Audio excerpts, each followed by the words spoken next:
My name is Howard Berry. I am the father of the late Staff Sergeant Joshua Berry. My son died of wounds that were sustained during the first Fort Hood shooting. For those of you that don't remember, that shooting took place on November the 5th of 2009. Nadal Hassan murdered 13 and he wounded 32. As 2016 approaches and we prepare to elect our next commander-in-chief, I've got a lot of questions.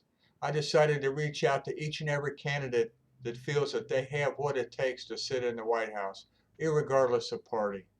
These questions are for Governor John Kasich. Mr. Kasich, do you think at the first Fort Hood shooting, do you think that was handled appropriately? The fact that they started out calling it a random act of violence in the workplace, and they later amended it to a case of violent homegrown extremism? They just kept playing Scrabble with the truth. Do you think that they did a fair job there? That the families whose lives were forever changed? Do you think that they have peace today? I surely don't. I think they did a terrible job, sir. I'd like to know what your thoughts are on that.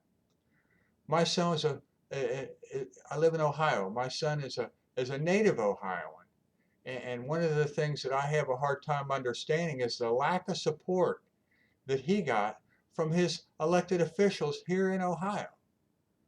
And the day that they awarded the Purple Hearts and the Freedom Medals at Fort Hood, my son was not included on the list. And not one Ohio politician stood up and said, "Time out, you forgot one. We got one soldier here from Ohio. What's going on with this?" No one ever spoke up. And I'm just kind of wondering what your thoughts are on that. Whether you knew. I reached out to your office on more than one occasion, and I reached out to a lot of folks. No response.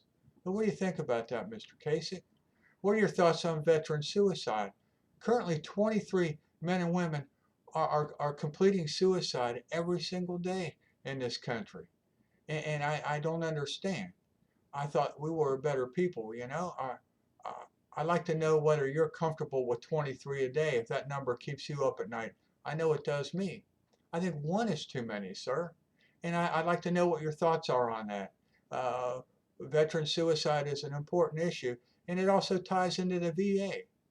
What do you think of the VA? Do you think it's a broken institution that's beyond repair, or do you think at some point they're going to be able to turn the corner? What are your thoughts on that, Governor?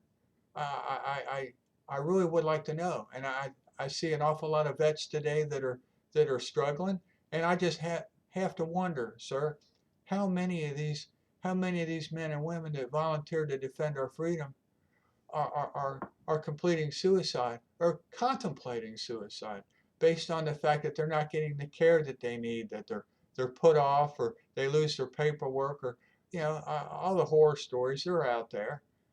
What are your thoughts on that, sir? I'd also like to know, and this is very important, what are your thoughts on what are your thoughts on where veterans should be in the pecking order?